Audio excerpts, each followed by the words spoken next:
This is the iPhone 14. No doubt a great device when it came out in 2022. But 3 years later, is it still worth it?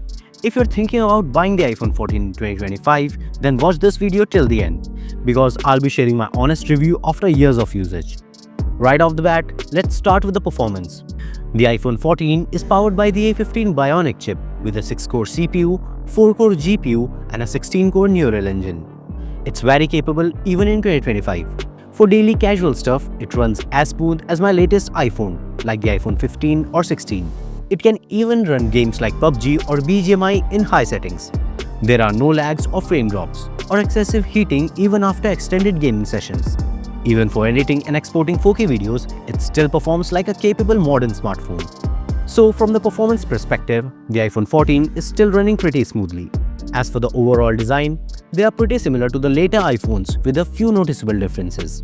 The iPhone 14 got an aluminum frame with a matte glass back just like the 15 and 16. The mute switch is also the same as the iPhone 15. The only thing different in terms of build or design are the absence of the action button and the camera control of the iPhone 16. Also, it has a lightning port on the bottom for charging, whereas both the iPhone 15 and 16 comes with a Type-C port. So to plug in your iPhone into other devices, you'll need a Type-C to Lightning or a Type-A to Lightning adapter. Apart from this, the iPhone 14 feels very similar to the newer phones, both in hand and design-wise. It also has the same IP68 rating as the iPhone 16. One major thing missing on the iPhone 14 is the dynamic island. It's got a notch instead of the island, which now looks very dated to me. But other than that, it's the same display as the 15 or 16. A 6.1-inch 60Hz panel, decent enough for basic stuff like if you're using an older iPhone or any basic Android with 60Hz display, you won't notice any difference. The display PPI is also the same as the iPhone 15 or 16, but iPhone 14 only has 1200 nits of peak brightness, whereas the 15 and 16 has 2000 nits.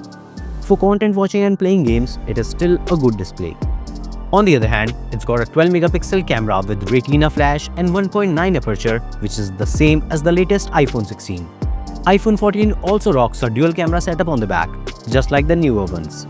But the specs are different. The 14 has a 12-megapixel main sensor with 1.5 aperture and a 12-megapixel ultra-wide sensor with 2.4 aperture. It captures stunning 4K Dolby Vision videos at up to 60 FPS. It also takes some really good photos. Here are some samples. The camera of the iPhone 14 is still pretty capable in 2025. Now, let's talk about the battery life. It's identical to the iPhone 15 and very slightly less than the 16. On a full charge, you can expect around 6.5 hours of screen on time. So, with moderate usage, it should last you a day.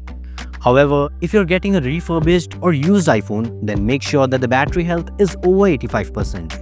With the iPhone 14 in 2025, you'll be missing out on all the Apple Intelligence features, but it is still going to receive OS and security updates till 2029. So, if you can do without the Apple Intelligence, the iPhone 14 works just fine.